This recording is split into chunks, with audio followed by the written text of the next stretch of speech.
Hello everyone, अस्सलाम वालेकुम। उम्मीद करती हूँ कि सब खैरियत से होंगे। आज का मेरा टॉपिक है कि इंसान के लिए सबसे ज़्यादा कीमती चीज़ क्या है। इंसान के लिए सबसे ज़्यादा कीमती चीज़ वो है जो कि उसे पहले मिली ना हो और खोने के बाद, यानी कि मिलने से पहले और खोने के बाद उसकी वैल्यू जो है ना इंसान जानता है, और हर वो चीज़ कीमती है जो इंसान के पास नहीं है।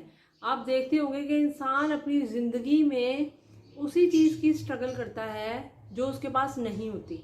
और ज़िंदगी में जब तक उम्मीद है और जब तक इंसान की ख्वाहिशें हैं, इंसान जिंदा रहता है। जब उसे पता होता है कि अब मैंने सब कुछ हासिल कर लिया है, तो वो, कुछ लोग ऐसे भी होते हैं कि उनके पास सब कुछ होता है, वो जीना नहीं चाहते। वो एक अपनी ज़िंदगी में ज़िद बना लेते हैं कि हमारे पास ये चीज़ नहीं है तो हम इसलिए जो है ना आगे नहीं बढ़ सकते लाइफ में, या अब हमें कुछ ऐसा नहीं मिलेगा जिसकी वजह से हम अपनी ज़िंदगी में दोबारा से खुशी हासिल कर पाएंगे। तो ज़िंदगी में याद रखें कि हमारा टॉपिक आज का ये है कि दुनिया में सबसे कीमती चीज़ क्या है। तो दुनिया में सबसे कीमती चीज़ जो है वो जब इंसान के पास जो चीज़ हो और उसे खो दे, तब वो चीज़ कीमती बनती है। और इंसान को खोने के बाद पता लगता है कि वो चीज़ कितनी कीमती थी। तो कीमत का अंदाज़ा इंसान खोने के बाद लगाता है, चाहे वो कुछ भी हो, चाहे इंसान की सेहत हो, चाहे दौलत हो, चाहे कोई इंसान हो। तो इंसान अगर ज़िंदगी में ही या उस चीज़ के होते हुए ही उस चीज़ की वैल्यू को जान ले, या जो है ना उसकी कदर पहचान ले, तो तब तो उसको फ़ायदा हो सकता है। लेकिन जब इंसान ने चीज़ को ही खो दिया और फिर वो उसकी वैल्यू कर रहा है या उसकी कदर कर रहा है, तो तब कोई फ़ायदा नहीं होता।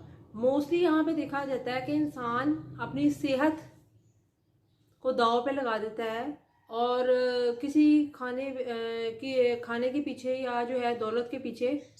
लेकिन क्या होता है, एंड ऑफ द डे उसी, जब वो पैसे कमा भी लेता है और अपनी सेहत का ख्याल नहीं रखता, तो वही पैसे उसको अपनी सेहत पे खर्च करने पड़ते हैं। इसी तरह इंसान, जब इंसान की ज़िंदगी में आजकल तो ख़ास तौर पे इंसान के अंदर बर्दाश्त बिल्कुल ख़त्म होती जा रही है, वो दूसरे इंसान को फटाफट खो देता है किसी भी बिना पे, छोटी सी रीज़न की बिना पे, हालांकि रीज़न इतनी बड़ी नहीं होती। और फिर बाद में पछताने का तो कोई जवाब ही नहीं बनता, और ना वो वैसे वाली जो है ना मोहब्बत रहती है, ना वो चीज़ें रहती हैं।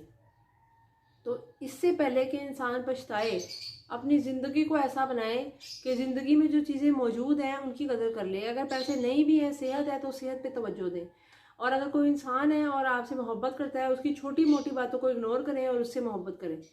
और क्योंकि देखें, इंसान सिर्फ अगर रिवॉर्ड को घर ले आए ना, तभी उसके अंदर कोई खामी नहीं होगी। और जो है ना इंसान रिवॉर्ड के साथ नहीं रह सकता। इंसान सिर्फ जो है ना इंसान के साथ ही रह सकता है, क्योंकि इंसान को इंसान के लिए बनाया गया है। अब इंसान ये सोचे कि मेरे अंदर कोई खामी नहीं है और अगले इंसान के अंदर खामी है, तो इस तरह रिश्ते नहीं चलते। बहरहाल, ये तो कुछ लोग होते हैं जो कि ज़िंदगी में इंसानों की कदर करना जानते हैं, और कुछ लोग होते हैं जो कि कदर करना नहीं जानते। तो जो लोग कदर करना जानते हैं वो जो है ना, उनको ज़िंदगी में सेहत को भी इंजॉय करते हैं, सोने को भी, खाने को भी, पीने को भी। मतलब हर चीज़ को इंसान को अपनी ज़िंदगी में देखना चाहिए कि हर चीज़ अल्लाह की दी हुई नेमत है। जब वो छिन जाती है तब उसकी कदर आती है, और तब कोई फ़ायदा नहीं होता। तो इसलिए ज़िंदगी के होते हुए और उन नेमतों के होते हुए अल्लाह ताला का शुक्र करें, चाहे वो दौलत हो, चाहे वो शोहरत हो। शोहरत तो चलो खैर दूसरी बात है, लेकिन कदर करना सीखें। इंसान, ये चीज़ें, सेहत, इंसान, ये ऐसी चीज़ें हैं, ये दोबारा वापस नहीं आती। तो ये और यही इंसान के लिए बहुत इम्पॉर्टेंट होती हैं कि इंसान की ज़िंदगी में अगर कोई चीज़ है, और ये बात याद रखें कि दौलत की वजह से कभी भी अपने आप को ख़त्म करना या अपने आप को नुकसान पहुंचाना अच्छी बात नहीं है। क्योंकि पैसा आने जाने वाली चीज़ है, ये हमेशा से आपके पास नहीं रह सकता। इसका काम है गर्दिश करना इधर से उधर। तो ज़िंदगी में पैसे का लॉस हो जाए तो कोई मसला नहीं है, लेकिन ठीक है वो एक लॉस है, लेकिन इंसान को सोचना चाहिए कि इंसान का लॉस ना हो या सेहत का लॉस ना हो। ये ऐसे नुकसान है जो कि इनकी जो कमी है ना, उनको पूरा नहीं किया जा सकता। बहरहाल, कदर करना सीखें।